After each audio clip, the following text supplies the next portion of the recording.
నిజాయితీ కలిగిన వాళ్ళు ఉండేవాళ్ళు. తర్వాత అది కాస్త కమర్షియల్ తయారైంది. ఇప్పుడు అదే ట్రస్టుల పేరుతో కమర్షియల్ నడుస్తున్నాయి, చూస్తున్నాం కదా. ఆ కమర్షియల్లో రాజకీయ నాయకులు తయారైపోయారు, డబ్బులు వస్తున్నాయి అన్న. అట్లాగే వీటిట్లో కూడా అంతే. పవర్ ప్రాజెక్టులు మొదట్లో ఒక వ్యాపార సంస్థలు చేసేవాళ్ళు.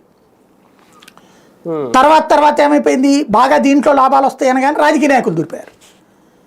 ఈ రాజకీయ నాయకులకు మరింత బెనిఫిట్ ఎక్కడ వచ్చింది, వాజ్పేయి గారి టైంలో ఆల్టర్నేటివ్ పవర్ అంటే మామూలుగా ఈ బొగ్గుతో కరెంటు కాకుండా ఈ ప్రత్యామ్నాయ ఇంధన వనరుల నుంచి, అంటే కర్రతో తీసే కరెంటు, గాలితో తీసే కరెంటు, సోలార్తో తీసే కరెంటు, ఇట్లాంటి వాటిని ఎంకరేజ్ చేశాడు ఆయన. దానికి 60 నుంచి 80% సబ్సిడీ కేంద్రం ఇచ్చేది. అంటే నువ్వు 10 కోట్ల రూపాయలు పెట్టుకున్నట్టయితే 7 కోట్లు 8 కోట్లు కేంద్ర ప్రభుత్వం సబ్సిడీ ఇస్తుంది. నీ దగ్గర భూమి ఉంటే చాలు, భూమి రాష్ట్ర ప్రభుత్వం ఇస్తుంది. డౌన్ పేమెంట్ బ్యాంక్ కూడా ఇస్తాడు లోను. రాజకీయ నాయకులకి ఇది ఓ పెద్ద పండగ అయిపోయింది. అప్పుడే దూరిపోయారు రాజకీయ నాయకులు అందరూ ఈ పవర్ సెక్టార్లో.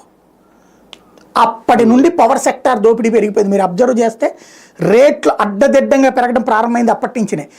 రాజకీయ నాయకుడు ఎందులో దూరితే అందులో దరిద్రమే. అంతకుముందు మన ప్రైవేట్ ఇన్స్టిట్యూట్స్లో 10 రూపాయలు 20 రూపాయలు తీసుకునేవాళ్ళు ఫీజు. మేము ట్యూషన్ చెప్పాం, మేము కాన్వెంట్లు చేసాం. 10 రూపాయలు ఏది 1వ తరగతికి 2వ తరగతికి తీసుకున్నది. 1వ తరగతికి 5, 2వ తరగతికి 10 రూపాయలు, 10వ తరగతికి 50 రూపాయలు తీసుకునేవాళ్ళం మేము ఆ రోజుల్లో. ఇవాళ 10వ తరగతి అంటే ఆస్తులు కరిగించుకోవాలని అయిపోతుంది. ఎందుకని?